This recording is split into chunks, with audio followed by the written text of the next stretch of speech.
Good evening, you're watching The Big Question. I'm Sanjana. In a region where tensions frequently simmer, the past few days have brought the world's focus sharply back to West Asia. After the US airstrikes on Iranian nuclear sites, Iran's parliament has endorsed a proposal to close the Strait of Hormuz. This is the world's most critical oil corridor, carrying about 20% of global oil and gas supplies.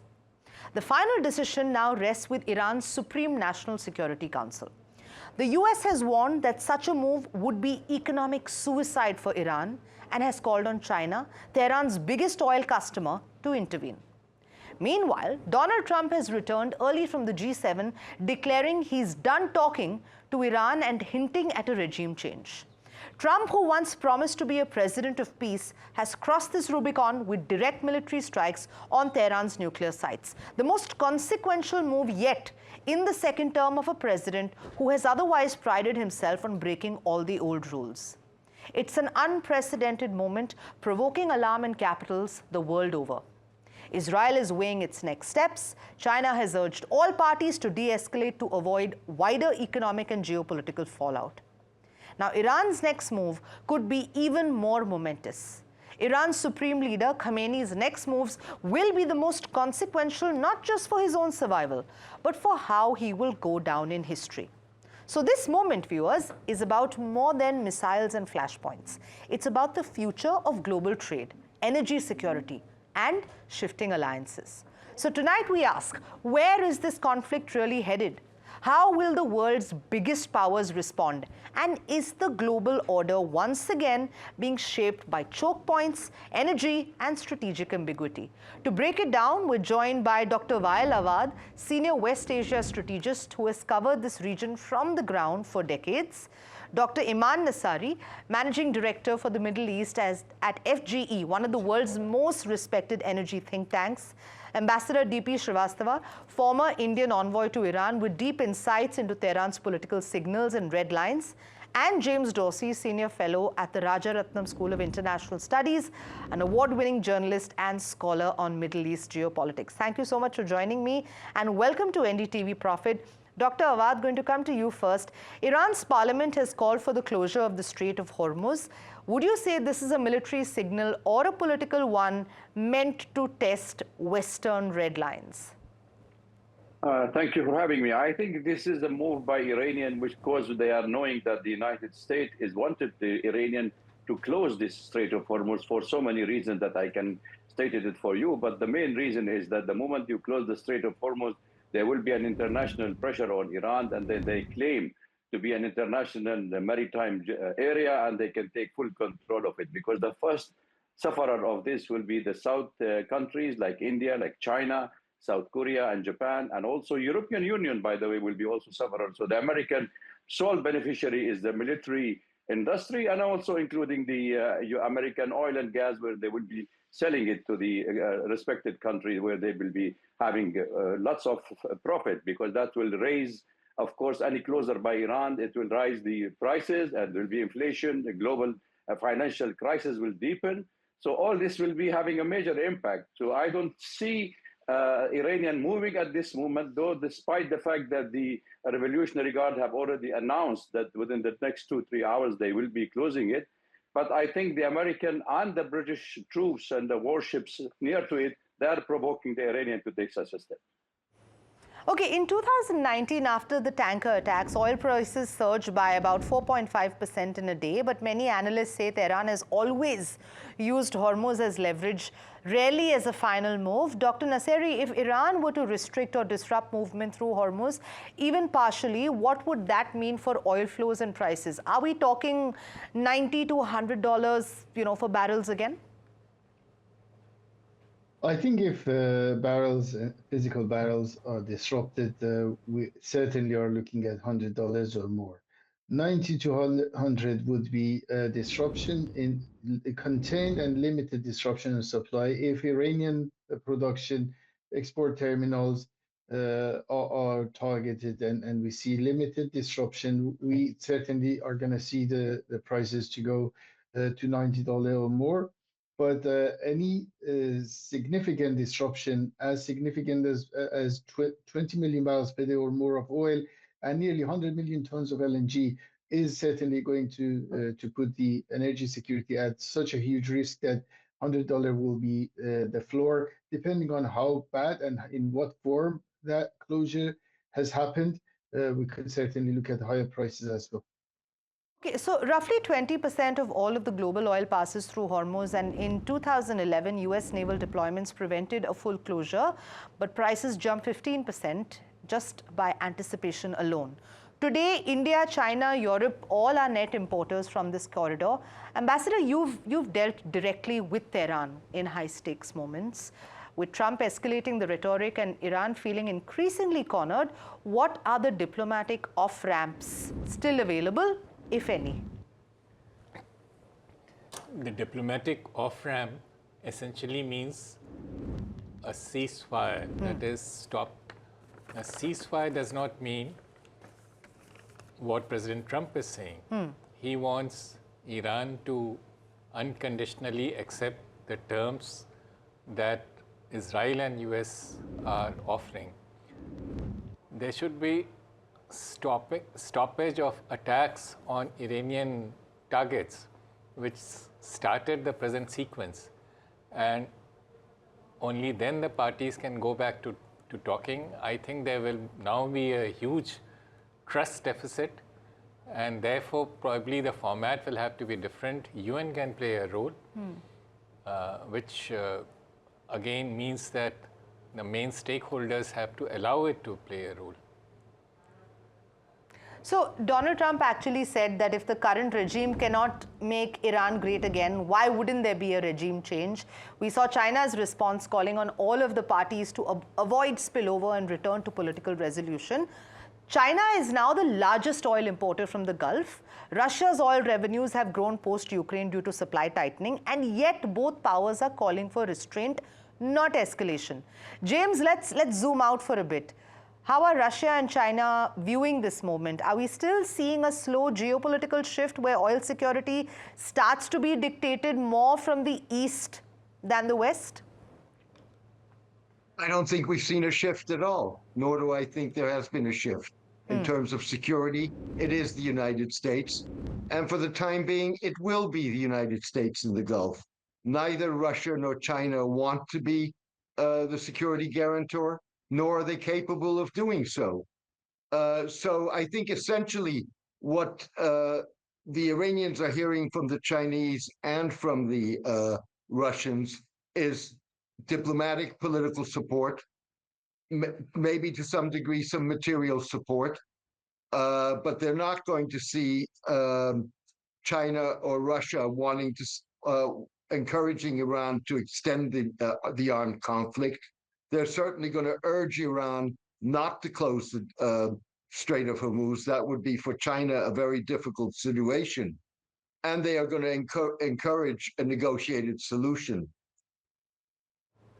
Okay, Dr. Awad, this is probably not a war that Iran wants, because I do believe it's still reeling from its 8-year-old one with Iraq, and Israel has potentially done more damage these past few weeks than that one. But we're already seeing arguments by regime supporters that regardless of the extent of actual damage that the US might have inflicted, the image of Iran as a strong country and as a regional power has been shaken so dramatically that it probably requires a response. What would you say?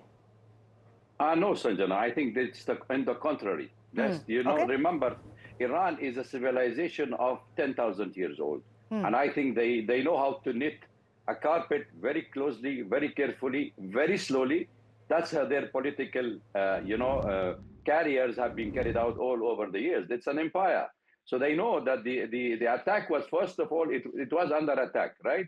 It was a violation of international law and even Geneva Convention to attack any nuclear site for any country. That's prohibited. Even the international law says it's a violation of international law. So you have been subjected to an attack by two nations. One is the superpower called United States, and the other one is the undeclared nuclear state, which having more than 90 nuclear heads, and they wanted to be attacking a country, hoping, and they may be having ambition of having a nuclear bomb, though there is no nuclear bomb. Even by the IAEA have said that there is no nuclear bomb by Iran. So therefore, I think the Iranians are doing it very slowly. They want to cause the maximum pain to Israel because Israel have been doing the havoc and this stability in the region ever since the creation of Israel. Look at my country, Syria, what happened to Syria.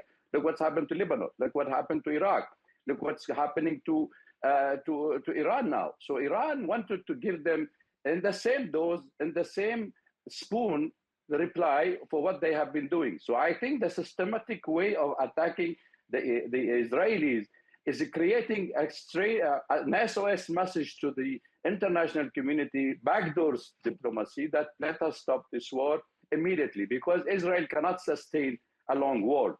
So if the United States and Germany, France, UK, and Israel are trying to do a regime change, which they have started from day one of the attack, by the way. It was nothing to do with the nuclear program, because that's only a pretext. So I think we are heading for a long-haul war, and Israel will face the consequences. And I don't think the Iranian is a small power. It's a geopolitical power to reckon with. Okay, point well taken. And let's now zoom out just a little bit in terms of the region. If I were to come to you, Dr. Nassiri, you know, closing the Strait of Hormuz, which is, of course, a strategic waterway for a fifth of global oil traffic, could also backfire, right? You know, we're seeing a great point made by Dr. Awad over there about talking about Iran and you know, maybe the influence that it has, but could that also backfire by upsetting Arab allies in the region? Western naval powers could also be drawn in to protect this major choke point and avert significant economic shocks. What would be your reading on that? Certainly, and for that matter, I agree with you. It would backfire, and for that, I would put that as the final step, the last step. The current administration regime in Iran would want to take before, let's say, a collapse or facing further security risk to their administration. It certainly is going to put the entire global energy supply at risk, and will create not only animosity and further challenges for them from the neighboring countries in the Gulf, but also basically European forces and even Asian buyers, including India and China, are going to be impacted negatively, and hence it's basically something that you would do, that if your boat is drowning, you may want to make a bigger hole that say, I want everyone to drown with me.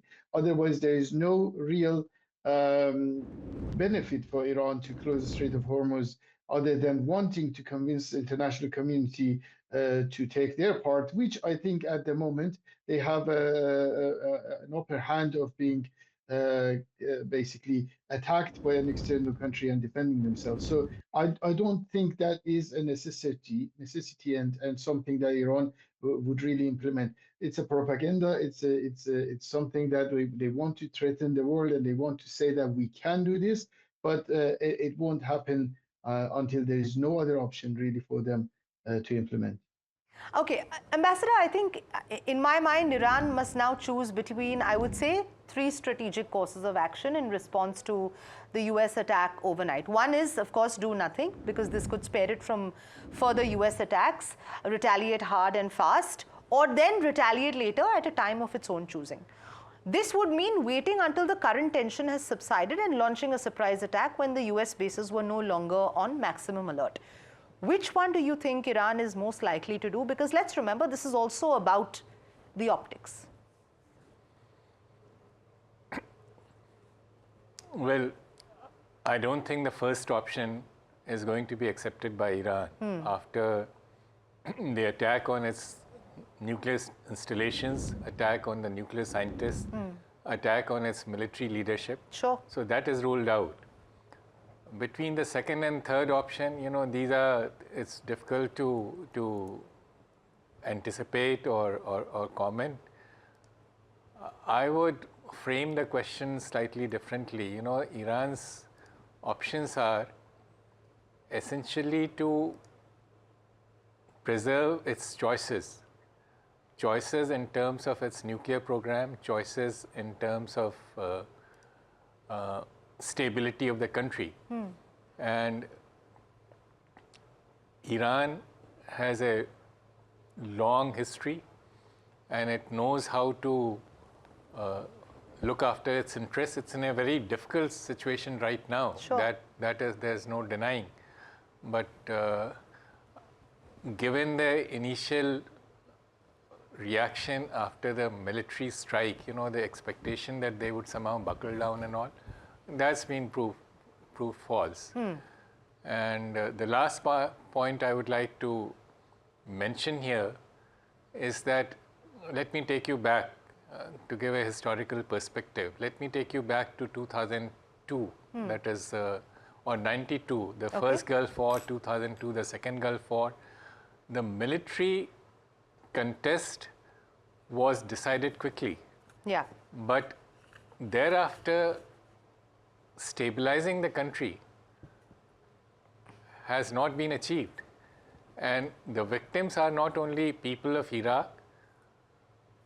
The US suffered in terms of tragedy and blood. Eventually, it had to withdraw. And the country which has gained most is China, which has now got most of the oil blocks in Iraq. So wars have unintended consequences. And I think this is a long-term thing which has to be kept in mind. So let me ask you a follow-up then. How credible is China's offer to mediate given its strategic and economic alignment with Iran then? And how is this then going to be viewed by Israel and the US? China is in no position to mediate. Because the mediator has to be accepted by both parties. Sure. China has very strained relations with US and Israel. And there's a further twist to it. Despite its rhetoric, it has also had friction with Iran, because China has bigger interests on the other side of the Gulf. And this was illustrated by the fact that President Xi Jinping, when he visited Saudi Arabia in December 2022 for a Arab-China summit, that resulted in a communique which asked Iran to roll back its nuclear program. And there was also reference to, vacating Little Thumb and Abu Musa Islands. And that produced a very, very strong reaction against China in Iran. So its relationship with Iran is not always what commentators make out.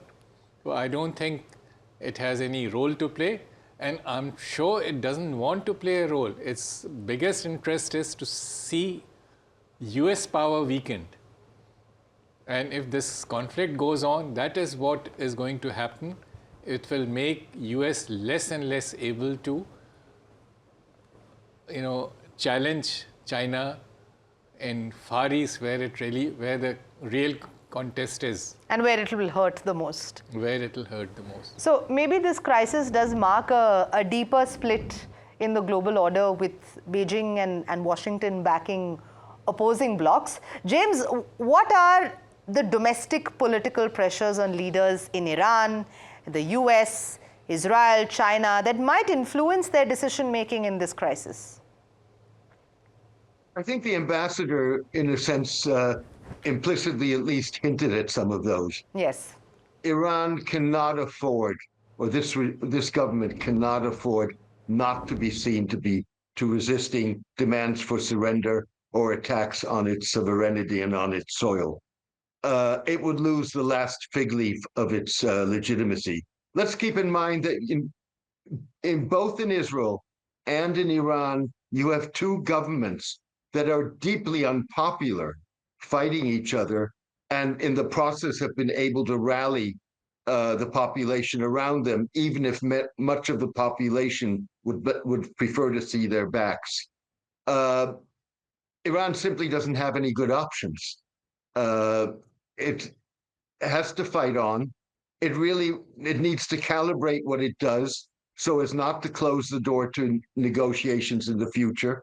It also wants to be careful not to provoke further attacks, particularly by the United States, or a widening of the conflict, a worsening of its relationships in the region. So it's really between a rock and a hard place.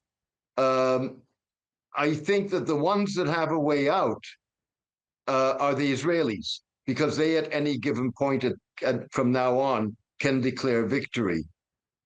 The problem there is that in some ways Trump is stuck in a corner and has painted himself into a corner, in the sense that he needs an agreement that is substantially different from the 2015 agreement from which he walked away.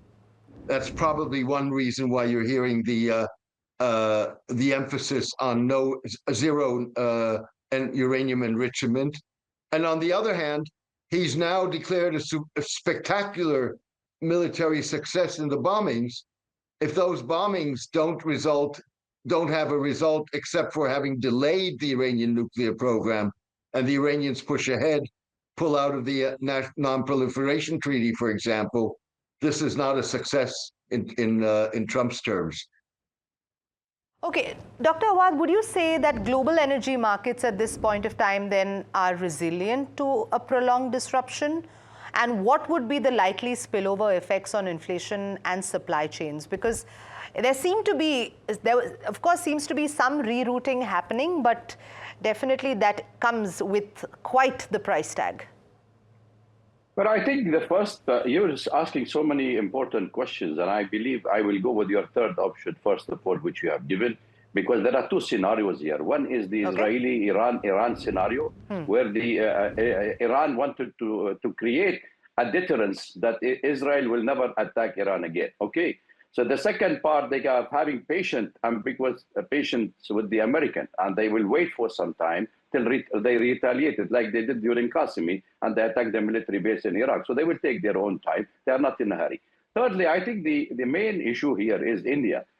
India, you should also see the north-south corridor created from Russia through Azerbaijan to Iran to India have gained a lot for Indian business and economy. And even for the Chinese, maybe the Chinese can have a different rerouting from the Russian to get the oil, but maybe 1 million barrels they're getting from Iran currently, but they still have more chances of getting direct from the Russian for those pipelines going directly to China. I think the instability in the market will be deepened. There will be increase in the shipping line, because that's what the American company will be the sole beneficiary also. You must remember, it's also the insurance company. It's, can see. So if we look at the wider perspective of the crisis in the Middle East, we have to see it from the global power conflict of interest taking place. Because we know that the Mediterranean Sea, there is a Suez Canal, there is the Red Sea, and there is the Strait of Hormuz. You have 40% of the global trade going from this part of the world. What they have done, they wanted to conquer the West Asia or Middle East. So there will be pressure on China, pressure on Asian country, where the United States and the West, who have no teeth to compete with the West, with the South, where the economic growth is high, they wanted to go only for wars, because that is where the American economy is failing. The European economy is also failing, ailing, and they have no oil and cheap gas from Russia. They don't have cheap goods from the Chinese, so their prosperity is at risk. So therefore, I think what we need at this stage as an international community, as a South-South cooperation, is to make our voice heard for the North. That stop creating war, stop regime change policy. It's a time for a real competition, not a time to divide this world and create more trouble. If the war engulfs the whole of the region, I think we are heading for a catastrophic war, because there are American bases in the region. Iran will not sit quiet. Iran have been, tested since 1988, when the Americans shot down their civilian airline in 2008, 2015, 2012. So they have been patiently not closing the Strait of Hormuz, even when the Americans applied the maximum pressure on them not to let the Iranian oil sell outside. Iran threatened that they will close. So I think there is something to meet the eyes, what's going on the ground, and the reality is very grave, and I'm worried about the future of stability in Middle East, in the West Asian, and America should stop fishing in the turbulent water. Okay. Point well taken, Dr. Awad. Dr. Nasseri, if you could just also help us, glean on the upcoming elections or even political transitions in key countries that are affecting the trajectory of this conflict. Sorry, you were talking about which election? I'm talking about the mid-election that's coming up in America. Oh, the mid-election in the U.S. Yeah. Yes. So yeah, from the U.S. Point of view, definitely this attack on these three nuclear sites was not necessarily a welcome move, and support wasn't comprehensive. But any further action, and certainly pulling the U.S. into more active involvement and engagement into this, is not going to go down well for the Trump administration in the midterm election. Hence, a very wise move by the Iranian, in my opinion, is your option number 3 that you asked earlier from the ambassador, that basically do not attack now, but basically keep it as an option for later. That will basically keep them out, because Trump doesn't have incentive to bring more fighters and troops into this war. But again, I don't necessarily anticipate that closure of Strait of Hormuz is going to show the strength of the revolution. It is one thing that put the entire global energy system at risk. We have 20% of the oil, 25% of gas trade going through this strait, and basically it's not going to threaten U.S. economy or Israel, but certainly the Gulf states, as well as the Asian customers, clients, and users of the energy that comes out of this region will get hurt. And it doesn't go well for Iran's popularity, reputation, and in their optics, in their international scene. It doesn't work well for them. So as a threat, it stays basically, but it is something that would be considered as in my opinion, as a suicidal act. Absolutely, and I think that's something that even the United States has been maintaining. I'm afraid we're running out of time, so I'm going to ask a question to all of you, and if you can keep it short and punchy. Ambassador, I'll come to you first. Is this moment revealing that we've built a fragile global order that is very much still dependent on 20th century energy infrastructure with no collective security mechanisms for shared choke points, something like Hormuz? You know, there are two aspects. One is the energy transition. It's not just a question of infrastructure, but the form of energy that you choose. Sure. And this is a long-term objective, but somewhere we have to start. The second part about collective security mechanism, this was never even attempted at the global level. The United Nations was the great past ensured that it remained a weak body because of their conflicting interests. They did not want this to constrain their choices.